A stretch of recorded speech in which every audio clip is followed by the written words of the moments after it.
принадлежал одному дагестанскому феодалу, и что чеченцы-акинцы приобрели эти земли, и с тех пор они жили там до депортации. Какую предысторию знаешь сам? Слушай, это настолько наглая, лживая ложь некоторых наших соседей, их братьями назвать нельзя, которые пытаются вот этим вопросом спекулировать, придумывают там какую-то тему, знаете, там это феодалы, шмеодалы. Это исконная чеченская земля, и они прекрасно это знают.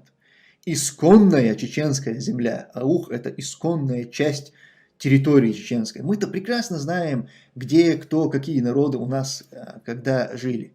Поэтому это чушь, которую они пытаются всячески вот это вот преступление оправдать, эту сущность свою преступную, те люди, которые, выдавая там себя за наших братьев, братьями их назвать никак нельзя, это в лучшем случае очень плохие, мерзкие, отвратительные и ненадежные, да, такие соседи. Хвала Аллаху, там есть те наши действительно братья, которые понимают, что там на самом деле произошло. Но они, к сожалению, не имеют голоса сегодня в этой республике. Но это вопрос времени. Все равно справедливость, она восторжествует, иншаллах. Никуда не денутся. А так они прекрасно знают истину, они знают, где чья земля. Аварцы знают, где их земли, где жили аварцы. Там, даргинцы знают, где их земли. Лакцы, кумыки, чеченцы. Мы все хорошо знаем наши территории. Даже если мы где-то не жили, мы знаем, что эта территория, она была наша. И там туда не могли прийти, не спросив у нас. То есть это у нас внутри на Кавказе, у нас хоть и не было каких-то границ там на бумаге нарисованы, хоть и не было какого-то государственного строя, но эти моменты, они не писанные у нас были. Это точно так же, как наш гыл-кул, да, вот этот вот, как это, наши традиции, наши обычаи, они ведь тоже нигде не прописывались.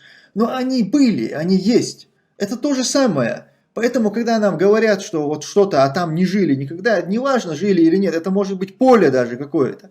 Когда нам говорят про Шилковской, Наурский районы, мы все прекрасно знаем, что это наша земля. Это исконно наша земля. Никаких там казаков, русских людей там никогда не было.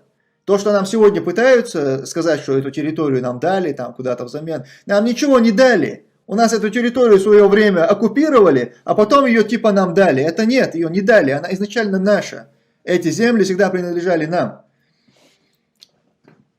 А вот эти разговоры, когда нам говорят, братья, там, знаете, мы все мусульмане, все земли принадлежат Аллаху, это знаете, как правильные слова, сказанные во имя лжи. Настолько это вот мерзко, когда ты говоришь правильные, истинные слова, но для того, чтобы солгать, чтобы оправдать ложь, чтобы оправдать преступление.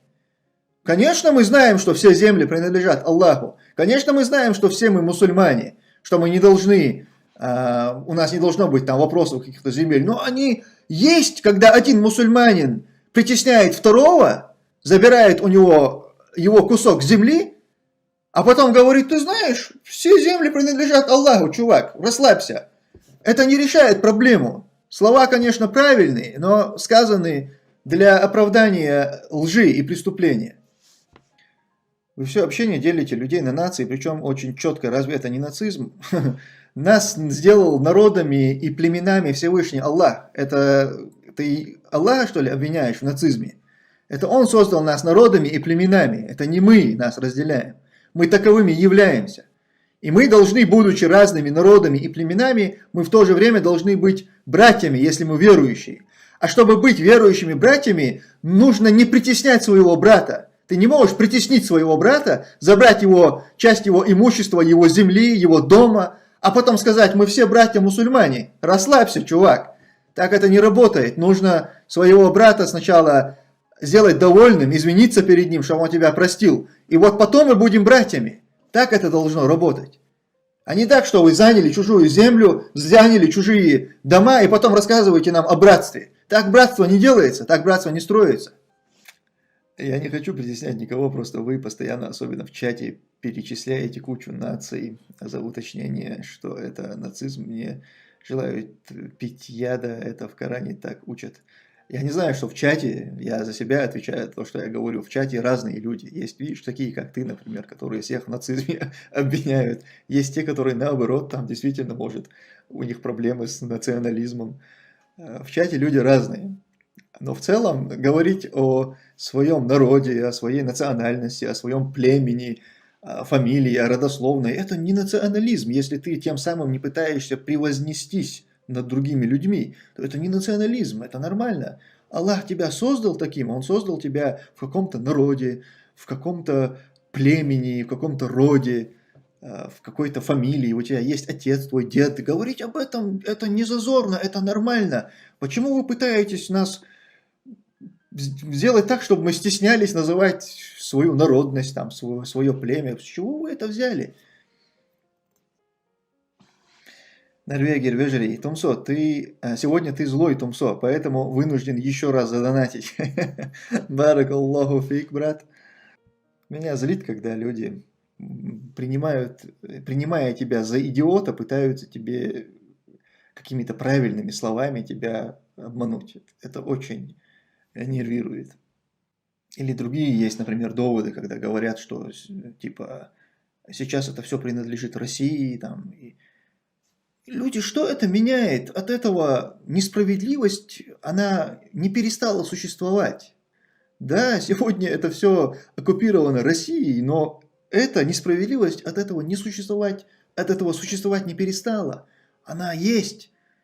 И пока вы будете пытаться отмазываться на религию, на оккупацию России, на еще какие-то там инопланетные вторжения, от этого эта несправедливость не пропадет. Чтобы она ушла, чтобы было согласие, нужно решить проблему. Нужно сделать так, чтобы восторжествовал